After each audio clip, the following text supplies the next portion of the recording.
नमस्कार दोस्तों, इस वीडियो में मैं आपका स्वागत करता हूँ। इस वीडियो में मैं आपको क्लास 8 का चैप्टर नंबर 1 इसका शीर्षक है आई वंडर, इसे मैं पढ़ाने वाला हूँ। आई वंडर का अर्थ होता है मैं आश्चर्यचकित हूँ। इस कविता का मुख्य उद्देश्य क्या है?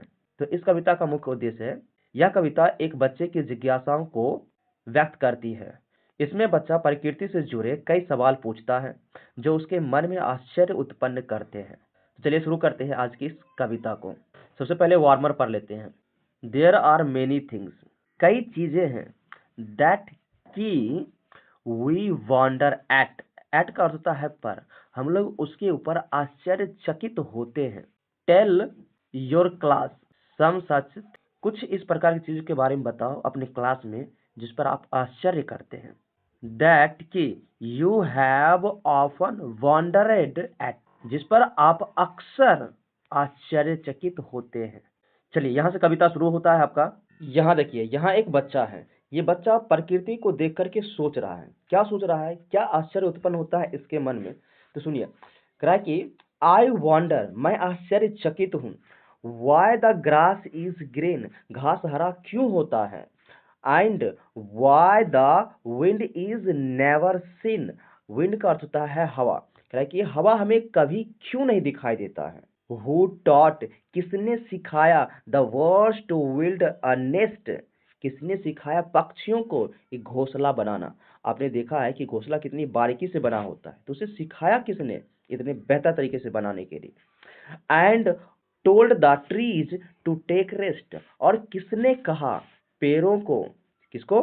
पेड़ों को, कि एक जगह खड़ा रहना है, यहाँ वहां नहीं जाना है। इस बात से बच्चे आश्चर्य में हैं। ओह, when the moon is not quite round, quite round को अर्थ होता है पूरा गोल। कह रहे कि जब चांद पूरा गोल नहीं होता है, जब चांद पूरा गोल नहीं होता है, where can the missing, missing मतलब जो आपको नहीं दिख रहा है, चांद आपको हमेशा एक जैसा नहीं दिखता है। bit we found, हमें वो छोटा टुकड़ा, जो टुकड़ा हमें नहीं दिखाई दे रहा है, वो टुकड़ा हमें कहाँ मिलेगा? ये बच्चा ये जानना चाहता है।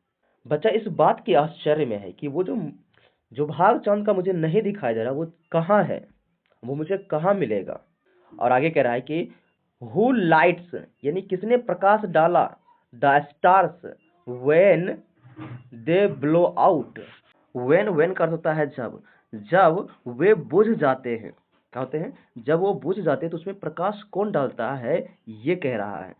And makes the lighting flash about, और कौन उस तारे को चमकीला बनाता है? उसके बाद पूछता है कि हु पेंट्स, कौन पेंट करता है द रेनबो, यानी आकाश में जो इंद्रधनुष, रेनबो का अर्थ होता है इंद्रधनुष, जो इंद्रधनुष निकलता है उसको कौन पेंट करता है? इन द स्काई, आकाश में। And hang the fluffy clouds so high, fluffy का अर्थ होता है हल्का फुल्का। जो बादल है ना, आपको लगेगा कि हल्का फुल्का है। कह रहा है कि कौन ये बादल को वहां पे लटका दिया है कि इधर उधर इतने भारी होने के बावजूद भी इधर उधर जाता है लेकिन गिरता क्यों नहीं है? वाई इज इट नाउ, ऐसा क्यों है? डू यू सपोज, क्या आप मानते हैं कि ये ऐसा ही है? That dad won't tell me if he knows, कि यदि मेरे पिताजी ये बात जानते हैं, ये सारे प्रश्न का आंसर जानते हैं, लेकिन वो बताते नहीं है। इतना था आपका ये कविता। ये कविता यहीं पे समाप्त होता है। इसके बाद हम लोग क्वेश्चन आंसर करने वाले हैं। Answer this questions hourly, hourly का अर्थ होता है मौखिक रूप से।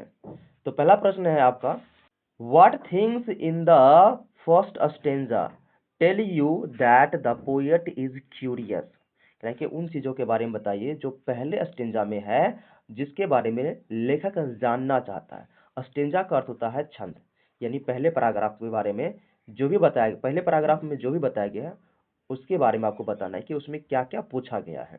इसका आंसर है, the poet ask questions like why the grass is green, why the wind is not visible, who taught birds to build nest, and who tells trees to take rest. Question number 2, why do you think, आप ऐसा क्यों सोचते हैं? The speaker calls the cloud fluffy, speaker ने कहा कि cloud जो है फ्लफी है, यानी हल्का फुल्का है। तो इसका आंसर है, the speaker calls the cloud fluffy because clouds look soft light and cotton like in the sky. Question number 3, does the wind have any colour? क्या हवा में कोई रंग होता है? तो इसका आंसर है no, the wind has no colour, it is invisible. Question number 4, do you often ask your father about the things that you wonder at? देखिए, क्या आपने कभी अपने पिताजी से ऐसे सवाल पूछे हैं जिसके ऊपर आपको आश्चर्य हुआ हो? Does he answer your question? यदि आपने पूछा है तो क्या उन्होंने जवाब दिया है? इफ ही डजंट, यदि उन्होंने नहीं देते हैं, what do you do to satisfy? आप क्या करते हैं? सेटिस्फाई करता है अपनी संतुष्टि के लिए. योर क्यूरियोसिटी, अपनी जिज्ञासा को शांत करने के लिए आप क्या करते हैं? तो देखिए, ये जो प्रश्न है इसका आंसर यस या नो हो सकता है, क्योंकि ये डिपेंड करता है आपके ऊपर. Yes, he is giving my all questions answer, that's it. उसके बाद यहाँ देखिए, ये है ट्रू और फॉल्स. बेस्ड ऑन आपके कविता जो है, इसकी पोएम के आधार पर आपको ट्रू और फॉल्स बताना है. The shape of moon is fixed, यानी जो चांद की आकार है वो हमेशा फिक्स होता है, कविता के आधार पर फिक्स नहीं होता है, तो ये फॉल्स है. The words make their own nests, जो वर्ड्स हैं वो अपनी घोंसला खुद बनाते हैं, इसका आंसर होगा true. The rainbow is not always colourful, rainbow है वो हमेशा कलरफुल नहीं होता है, इसका आंसर होगा फॉल्स.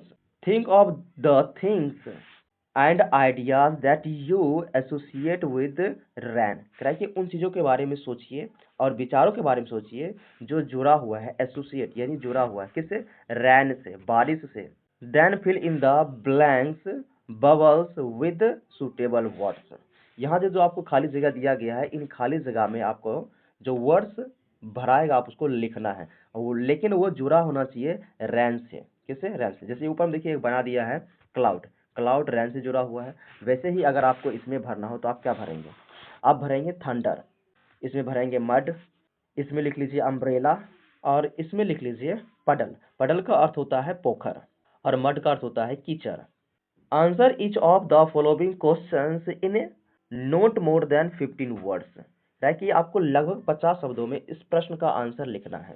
पहला प्रश्न है, make a list of things that the poet is curious to know about, करेंगे उन चीजों का लिस्ट बनाइए जिसके बारे में लेखक जानने के लिए जिज्ञासु है. तो इसका आंसर है why grass is green, why the wind is never seen, who taught birds to build nest, who tells trees to rest, where the missing part of the moon goes, who lights stars, who paints the rainbow. Who do you think is the I in the poem? कह रहा है कि आप क्या सोचते हैं इस कविता में आई कौन है? A child, एक बच्चा, और an adult, एक young. Give reasons for your answer, अपने प्रश्न का, अपने जवाब के लिए रीजन भी बताना है कि अगर बच्चा है तो क्यों है और एडल्ट है तो क्यों है. तो इसका आंसर है the I in the poem is a child because the speakers ask innocent and curious questions about nature just like a child who wonders about things they don't understand. Question number 3. What opinion do you form about the speaker? आपके मन में किस प्रकार के विचार आते हैं speaker के बारे में?